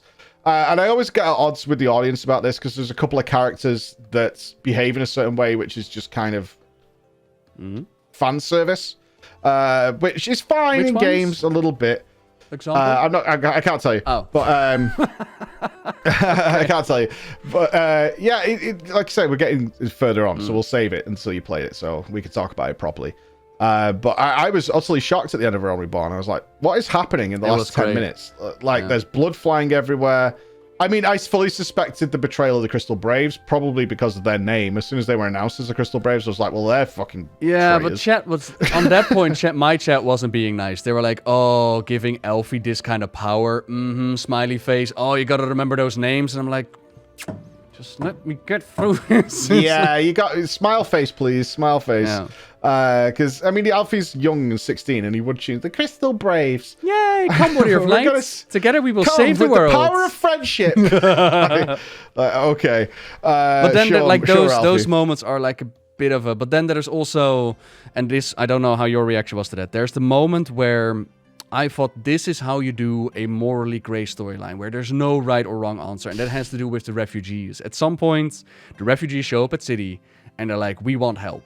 And the rich people are like, we're not going to help you. And we, the Scions, are like, we're going to help you. So we do everything in our power to help them. And it's like, that's interesting. Because there is no right or wrong. Is this the Ugariat refugees or the Alamegan refugees? No, the Ugarian refugees. The mask and the ninjas. And then a chapter later, after you have condemned those rich mother duckers, like, oh, you don't save them, you're asked the same question. Can you help out these refugees? And now you're the ones that doesn't have the resources. And I was like, this is how you do it. This is how you flip the script. And it's like, oh, that's so fucking good. That was like top tier storytelling. It's all good to be morally white and shining until you realize the reality of the scenario. Right? Like, oh. Yeah, okay. That's good to hear. Yeah, that was like one of those moments that just stood out for me. That was like, oh, that's delicious. That was absolutely delicious. So we intended to see you play some Heavensward. Oh, I want to say one more thing, and I want your I know we've been going on for long, but I want your opinion as well. The primal storyline. Yes. One of my critiques of the primal storyline, and this is a critique with the mindset of I understand why. The primals are built up as like, ooh, world-ending threat, and then you go into the primal fight, and they roll over on their back. How did you perceive those storylines? Very similar. I think they handled it in the best way possible for stuff that needs to be a part of the story, and not everybody is any good at a video game. I think it's okay to handle it because they immediately give you the extreme version, which is like, if you're really into this and you dig this, here's a way better version of this. I thought you had to unlock extreme version. Yeah, but you just talk to the guy and he just gives you extreme. Oh, okay. I thought it was hard and then you get into extreme. Okay, yeah, fair enough.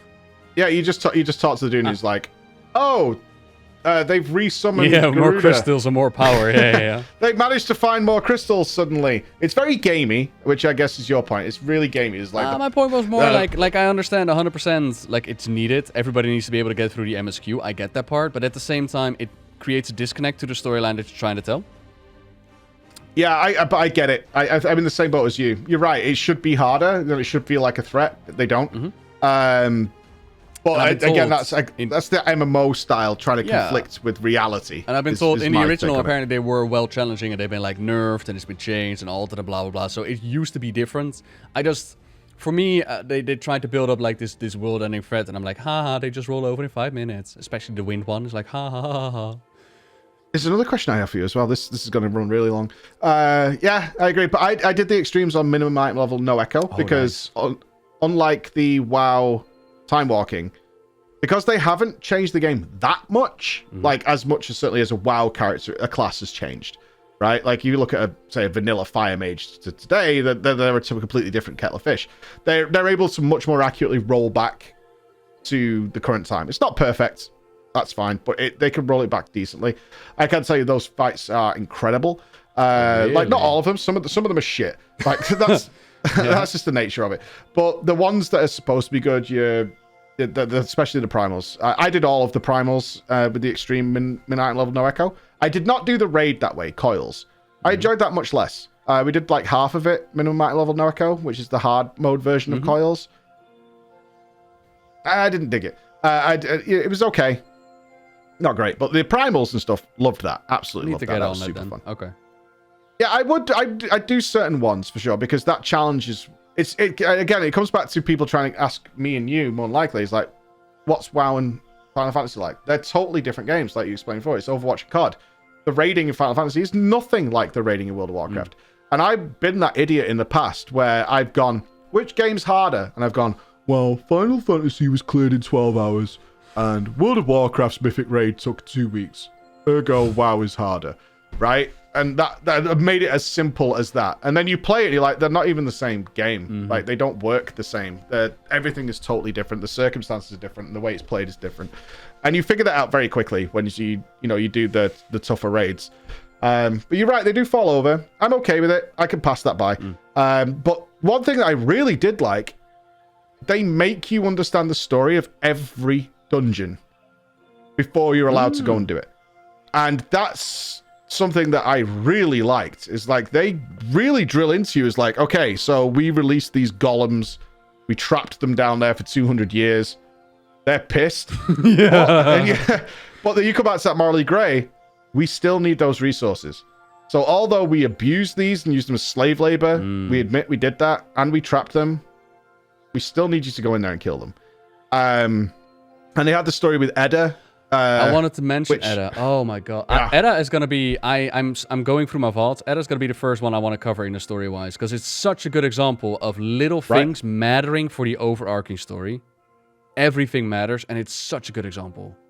Because she shows up, I think, at like level 4. Or something ridiculous her party like that. Shows her up in front of the dungeon before you go into it, and it's like, hey, we're partying, Goblin Slayer style, and we're having a grand old good time. Oh no, you are not a warrior of the light, are you? Oh no. And it was such a meme because she's the healer and she let the tank die. And like, so I was just like, oh, I thought the whole Edda storyline was just so meta. I was like, oh, they're just poking fun at dungeon groups. You know, it's nothing serious, like, but it's great. I love it. I love what's happening here. It's really fun.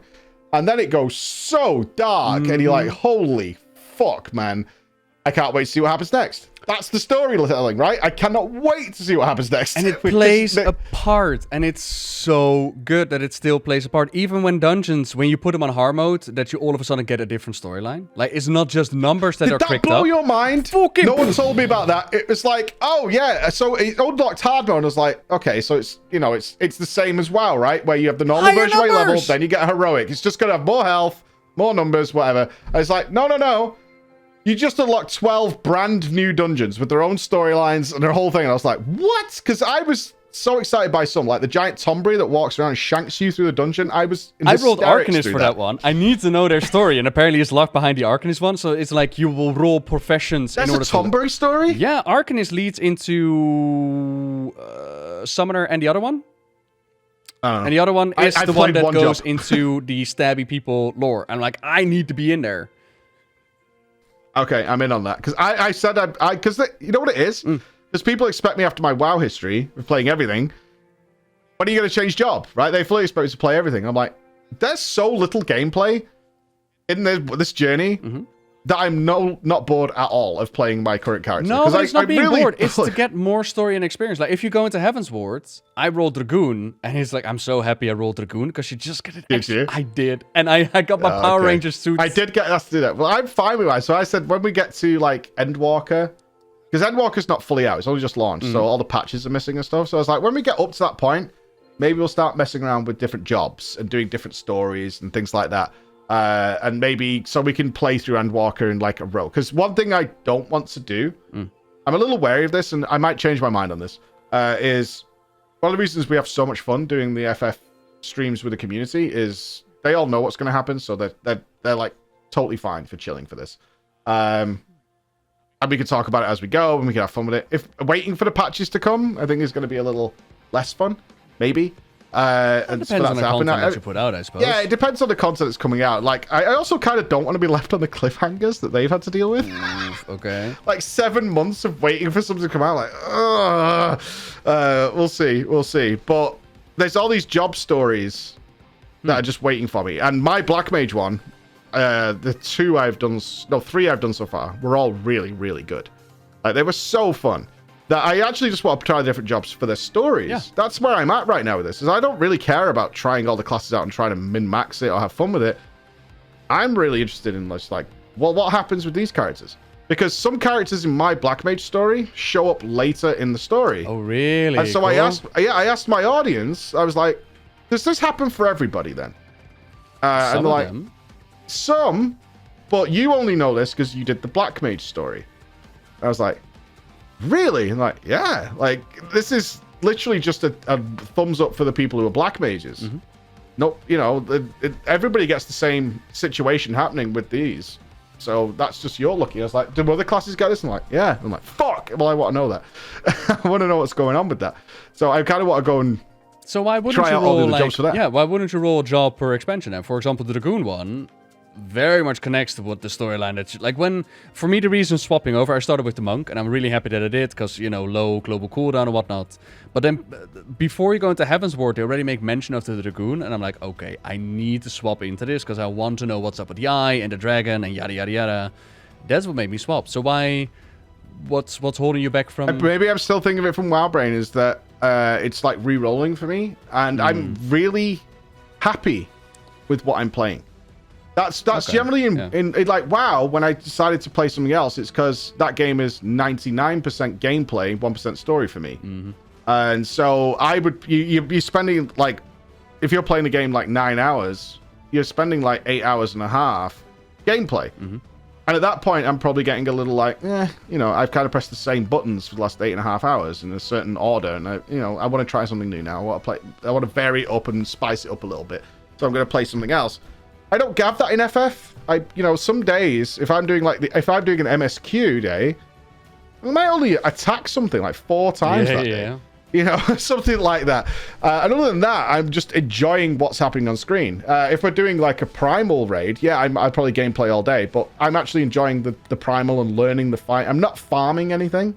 I think that's where it comes down to me, is I'm not having to repetitively do something. Yeah, well, Final Fantasy like respects your time, and that is so nice. And this goes into discussions like where does toxicity come from, and feeling like you're wasting your time. But I feel like Final Fantasy doesn't care if you're online or not, and they don't. They're quite open about that. Yeah, and therefore it's like it doesn't take that long to get your character like the base class to level 30, or it doesn't take long to get through the MSQ. It doesn't take a lifetime investment to get anywhere. So re-rolling is really easy. And for someone who's like, oh, why is there so little gameplay? I mean, that is through the MSQ, where you will like have half an hour dialogue. You'll punch something 4 times because the drop rate is 100%. Zebra asses are not rare. They actually have all their zebra asses attached to them. So I find that really enjoyable. Not to mention New Game Plus, where you can actually go back into previous chapters of the story. That blew my fucking mind. I have 6 hard drives of old recordings because I don't want to go through old quest lines again. And it's like, oh, New Game Plus, you want to go visit what you've done before? Go right ahead. You don't ever need a new character. You can do it all in one.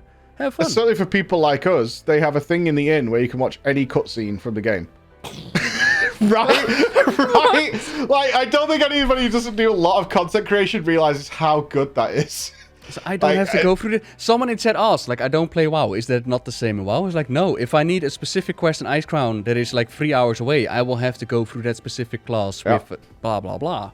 And it's like, nah, Final Fantasy is like, here, go enjoy. Go have fun. And that is a main difference right now between the two games.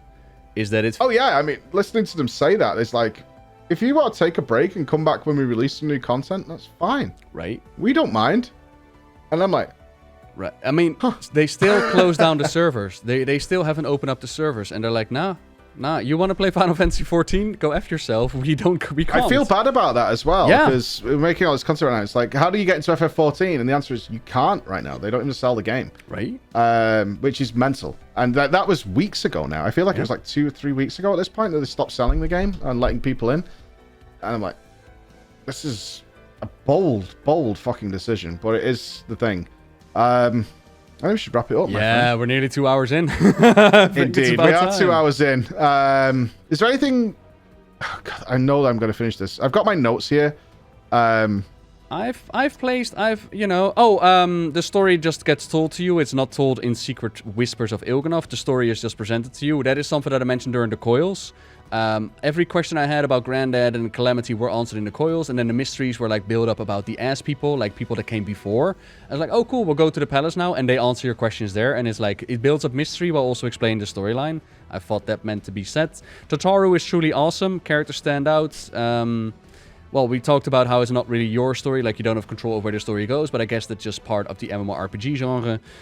You start at the bottom, but you do get acknowledged as you make your name across the world, and yeah, that's kind of what I wanted to say.